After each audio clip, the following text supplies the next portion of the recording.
تدريبات المنتخب المغربي جاهزيته جمال كيف تراه؟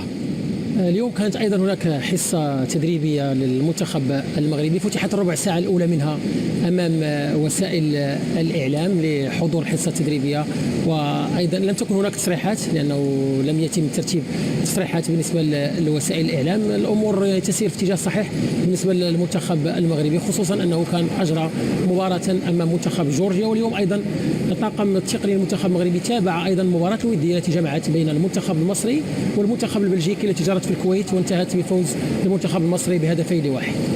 إذا المنتخب المغربي كما نشاهد جمال دائما ما عودنا في نسخ سابقة مهما كانت الصعوبات في كؤوس العالم حاضر المنتخب المغربي ويتحدى دائما النفس من أجل أن يتأهل مهما كانت الاحتمالات والمعطيات في مسألة بلوغ دور المجموعات. وهذا هو الجانب الإيجابي في المنتخب المغربي، أنه يخوض المونديالات، جميع الدورات التي شارك فيها خاضها بدون رهبة بدون خوف. واجه منتخبات أوروبية يقام لها ويقعد، هناك منتخبات تفوق عليها، هناك منتخبات يعني تعادل معها، بلغ الدور الثاني في دورة 86، كان قريبا أيضا من الدور الثاني في دورة 1998، كما كان قريبا من مشاركة جيدة في دورة روسيا. بهذا الإيقاع وبهذه الأجواء المنتخب المغربي يخوض مشاركته السادسة في المونديال. رسالة جميلة عاطفية من لاعب منتخب المغرب المستبعد أمين الحارث، دعونا نستمع ماذا قال. Assalamu alaikum, voilà c'est Amine Farid, j'espère que vous allez bien. Voilà des messages. ننتظر فينا في تدريبات المنتخب المغربي، يعني وجدنا معلومات انك كنت داخل التدريبات، اعطينا الكواليس يا امين اذا عندك.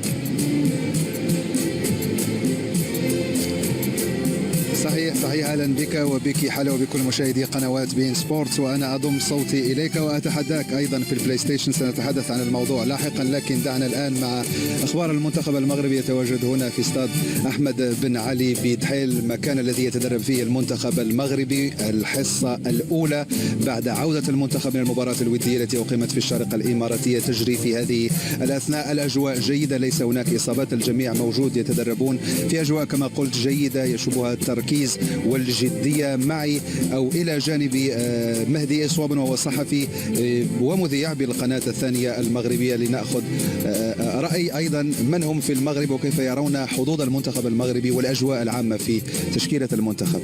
أولا زميلي أمين، تحية لك وتحية للطاقم الصحفي لقناة بين سبور القطرية. بالنسبة للمنتخب الوطني المغربي أمين، المنتخب يوم أمس أقنع وأبدع أداء ونتيجة ضد منتخب جورجيا رغم الطابع الودي للمواجهة. بالنسبة للاستعدادات أظن أن المنتخب الوطني المغربي رفع درجة التأهب القصوى، خصوصا وأن المواجهة ضد كرواتيا لم يتبقى عنها سوى 5 أيام. كما يعلم الجميع في تاريخ مشاركات المنتخب الوطني المغربي خلال المواجهات الخمس الافتتاحية لم يحقق الفوز. عام 70 انهزم أمام ألمانيا، في 86 تعادل في مواجهته الافتتاحية، عام 94 خسر ضد بلجيكا، عام 98 تعادل ضد النرويج، وعام 2018 انهزم ضد إيران. إذا النخبة الوطنية وبقيادة الناخب الوطني وليد الركراكي أمام تحدي كبير يتمثل في تحقيق أول فوز خلال أول مباراة افتتاحية في تاريخ مشاركات الأسود بالمحفل العالمي. في وجود حمد الله، بالنظر إلى عودة زياش، وجود مدرب يقال أن له العقلية التي تشبه إلى حد كبير عدد كبير من لاعبي المنتخب المغربي، هل هناك حظوظ رغم أن المجموعة صعبة جدا؟ صحيح، لا شيء صعب في كرة القدم، على الورق شيء لكن داخل الميدان نرى أشياء أخرى.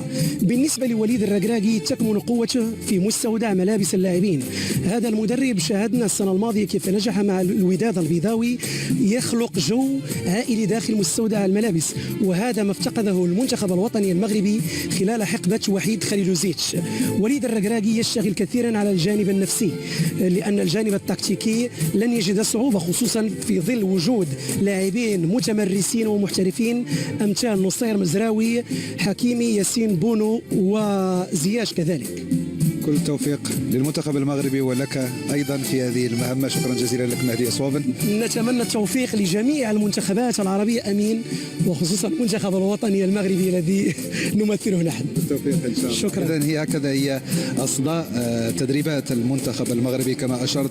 الجميع موجود في ظل انتشار بعض الإشاعات عن إصابة زياش وإمكانية غيابه عن هذا التمرين أو حتى عن المباراة الأولى للمنتخب المغربي يوم 23 أمام كرواتيا، لكن أؤكد لكم الجميع موجود ويتدربون في أجواء جيدة وجيدة جدا.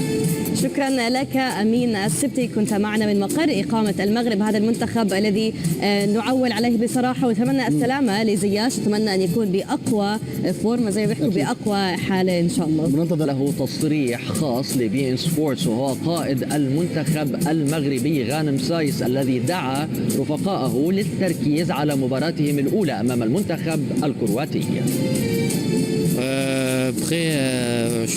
بالنسبة للجوزية يجب أن نكون حاضرين في المباراة الأولى وذلك يوم الأربعاء المقبل، وهذا الفوز أمام جورجيا يمنحنا المزيد من الثقة، ولو أن الأمر لم يكن سهلا في ظل درجات الحرارة والرطوبة. ومثل هذه المباريات تمنح الكثير من التنافس للاعبين الذين تنقصهم المنافسة. في المجمل الجميع جاهز، وأمامنا حوالي 6 أيام حتى نكون جاهزين لمباراتنا الأولى. تصريحات النجوم دائما قال يحيى جبران لاعب المنتخب المغربي، قال إن المنتخب جاهز تماما من جميع الجوانب، متمنيا أن يظهر أسود الأطلس بوجه يشرف المغرب، كما أثنى على الأجواء الإيجابية في صفوف المنتخب. ماشي مباراة زعما كيف قلتي رسمية، كتبقى مباراة يعني استعدادية في نطاق الاستعدادات، من خلالها كنعرفوا مدى الجاهزية ديال الفريق. فالحمد لله كيف شفتوا اليوم كانت مباراة اللي جيدة من جميع الجوانب. كنتمنى ان شاء الله نبنيو عليها ان شاء الله باش ندخلوا المنافسة ان شاء الله، نكونوا موجودين في اول مباراة ان شاء الله باش نظهروا بداك الوجه ان شاء الله اللي يكون مشرف لجميع المغاربة ان شاء الله والكرة المغربية ان شاء الله. دابا كاين واحد الاجواء اللي رائعة، اجواء اللي اخوية، فهادشي اللي كان كيحتاج المنتخب يمكن. فكنظن ان شاء الله كيف قلتي بهذه الاجواء وبهذه الروح ان شاء الله نقدروا ما امكن ان شاء الله كمجموعه نقدروا نديروا شي حاجه في هذا المونديال ان شاء الله.